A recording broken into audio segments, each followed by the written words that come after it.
공급량이 충분하다는 건 숫자로는 맞아요. 그런데 왜 그렇게 됐는가를 가만히 생각해 보면 네네네. 여러 가지 이유는 있겠습니다만 기본적으로 서울 안에서 집을 살 수 있는 분들은 고소득층이고요. 고소득층은 일반적으로 맞벌이를 합니다. 맞벌이를 하기 때문에 집을 살 수 있는 여력이 생기는 거예요. 그런데 그분들은 맞벌이를 하기 때문에 집하고 직장하고 멀면 안 돼요.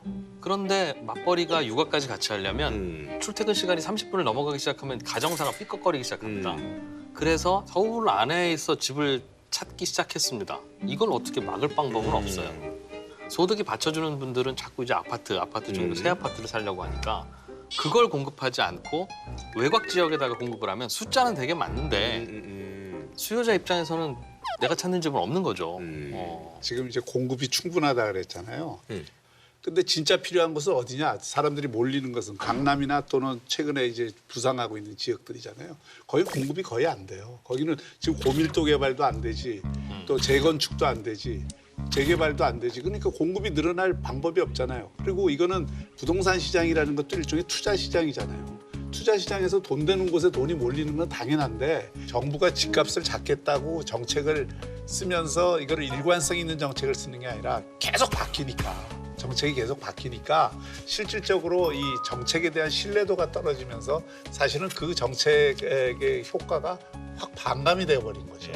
정부가 전체를 보면서 이거를 다시 이게 정책을 조정하지 않으면 저는 부동산 정책을 뭘 쓴다 한들 그거는 잠시는 효과를 거둘 수 있을지 모르지만은 길게 보면 효과가 안 날 거라는 거죠. 그러니까 부동산 오르는 거에 대해서 특히 아파트 값에 대해서 정부가 죄책감을 갖는 게 너무 과도해요. 그렇죠. 실제로는 요즘에 아파트 값이 오르는 게 이번 정부 출범해서 뭐가 문제가 돼서 이렇게 오르는 게 아니라 그동안 쌓여왔던 수요와 공급의 압력이 분출되는 거예요.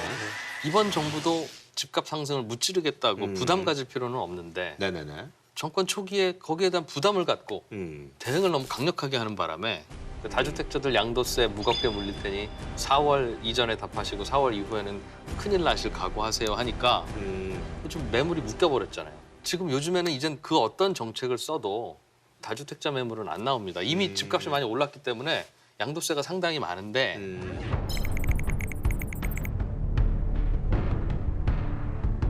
이 양도세가 앞으로 10년, 20년, 30년, 40년 계속 될 거라는 확신만 있으면 지금이라도 팔죠.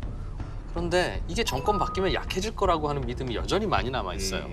그러다 보니까 그 어떤 압력도 3, 4년만 버티고 한 번 더 바뀌더라도 한 7, 8년만 버티면 되지 않느냐라고 하는 게 상식처럼 돼버려서